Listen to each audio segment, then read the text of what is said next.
Pernahkah kalian melihat seseorang yang mengalami sesak nafas karena asap kendaraan bermotor? Pernahkah kalian mengalami flu atau pilek, misalnya saat cuaca dingin? Nah, kedua penyakit ini merupakan contoh penyakit pada sistem pernafasan. Lalu, ada apa lagi penyakit pada sistem pernafasan yang lainnya? Mari kita pelajari bersama-sama. Yang pertama, ada emfisema. Apa itu penyakit emfisema? Nah, penyakit emfisema itu merupakan penyakit yang ditandai dengan kerusakan pada kantong udara atau alveolus. Nah, penyakit ini menyebabkan pembengkakan karena pembuluh darah pada paru-paru kemasukan udara. Penyakit emfisema disebabkan oleh asap rokok, polusi udara, dan asap ataupun debu dari bahan kimia. Gejalanya, nafas menjadi pendek, batuk, cepat lelah, penurunan berat badan, jantung berdebar, bibir dan kuku menjadi biru, dan depresi. Nah, seperti inilah contoh dari penyakit emfisema. Alveolus yang ukurannya kecil-kecil ini pecah dan membesar dan dipenuhi oleh udara. Kemudian selanjutnya ada asma. Penyakit asma merupakan peradangan dan penyempitan saluran pernafasan yang menimbulkan sesak atau sulit bernafas. Penyakit ini disebabkan oleh alergi debu, bulu binatang, atau perubahan cuaca. Nah, penyakit ini dapat kambuh jika suhu rendah atau dalam keadaan dingin. Bisa juga merupakan penyakit keturunan. Gejala dari penyakit ini yaitu sulit bernafas. Selain itu juga nyeri pada dada, batuk, dan mengih. Seperti inilah contoh dari penyakit asma pada saluran pernafasan mengalami penyempitan. Seperti ini saluran pernafasan yang normal, sedangkan yang berada di kanan ini adalah saluran pernafasan yang mengalami asma. Selanjutnya ada kanker paru-paru. Apa itu penyakit kanker paru-paru? Nah, penyakit ini terjadi ketika ada sel ganas atau yang disebut dengan kanker terbentuk di paru-paru. Apa penyebabnya? Nah, penyakit ini disebabkan oleh kebiasaan merokok. Bisa juga bukan perokok, yaitu orang yang sering terpapar zat kimia di lingkungan kerja atau terpapar asap rokok dari orang lain. Jadi, penyakit ini bisa menyerang perokok aktif maupun perokok pasif. Gejalanya berupa batuk kronis, artinya batuk yang sudah lama, kemudian batuk darah, penurunan berat badan, nyeri dada dan tulang, dan juga sesak nafas. Nah, seperti inilah contoh paru-paru yang mengalami kanker. Selanjutnya ada penyakit tuberkulosis atau disingkat menjadi TBC. Penyakit ini merupakan jenis penyakit yang menular, bisa menyerang bagian tubuh manapun, tetapi paling sering adalah paru-paru. Nah, penyakit ini menyebar melalui orang yang mengidap TBC, jadi menyebarnya melalui air liur dari orang yang sudah mengalami TBC. Penyakit ini disebabkan oleh bakteri Mycobacterium tuberculosis. Gejalanya berupa batuk berdahak lebih dari 2 minggu, kehilangan nafsu makan, demam, keringat pada malam hari, dan kelelahan.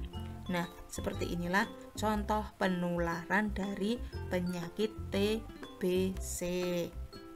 Kemudian ada bronkitis, merupakan penyakit yang ditandai dengan peradangan pada batang tenggorokan atau bronkus yang menyebabkan bronkus menghasilkan lendir yang lebih banyak.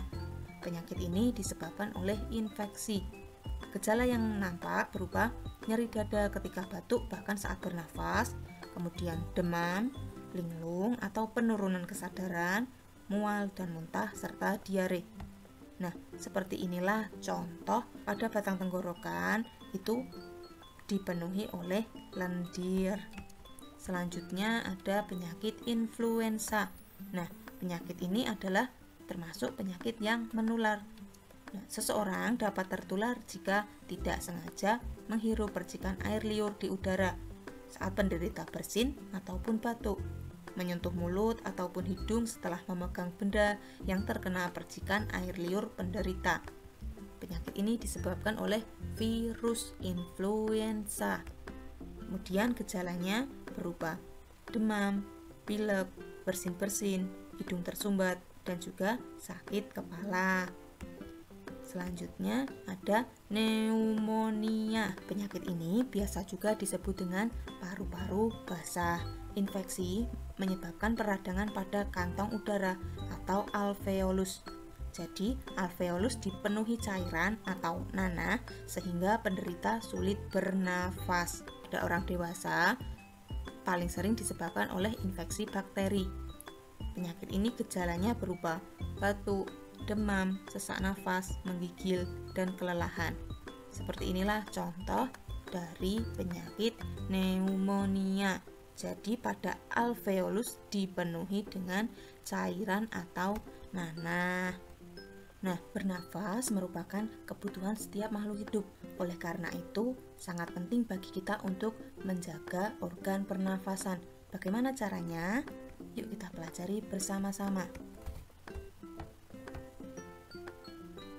Yang pertama, menjaga kesehatan organ pernafasan. Caranya yaitu dengan makan makanan bergizi agar daya tahan tubuh terjaga, berolahraga teratur supaya alat-alat pernafasan terlatih sehingga dapat bekerja dengan baik. Lalu istirahat yang cukup. Dan posisi tidur harus benar, yaitu miring ke kanan dan jangan telungkup. Cara yang kedua adalah dengan menghindari zat-zat yang dapat merusak organ pernafasan.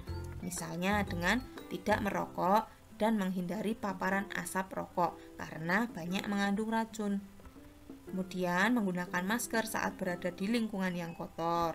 Kemudian mengurangi konsumsi makanan dan minuman dingin karena jaringan paru-paru sensitif terhadap dingin. Dan menghindari makanan dan minuman yang mengandung banyak gula dan bahan kimia karena dapat merangsang lendir pada paru-paru sehingga kapasitas udara yang disimpan dalam paru-paru akan lebih sedikit.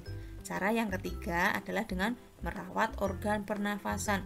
Contohnya yaitu membersihkan rongga hidung secara teratur, memeriksa kesehatan pernafasan secara teratur ke dokter. Dan yang keempat adalah menjaga kesehatan lingkungan sekitar. Misalnya, membuat sebanyak mungkin ventilasi dalam rumah untuk menjaga sirkulasi udara. Kemudian menjaga kebersihan lingkungan supaya tidak banyak debu berterbangan yang akan ikut masuk ke dalam organ pernapasan saat kita menghirup napas. Membuat udara bersih di lingkungan sekitar rumah dengan menanam banyak tumbuhan hijau. Dan yang terakhir, mencegah ruangan lembab karena virus dan bakteri mudah berkembang di ruangan dengan kelembapan yang tinggi. Nah, itu tadi pembahasan kita tentang penyakit pada sistem pernafasan dan juga cara memelihara organ pernafasan.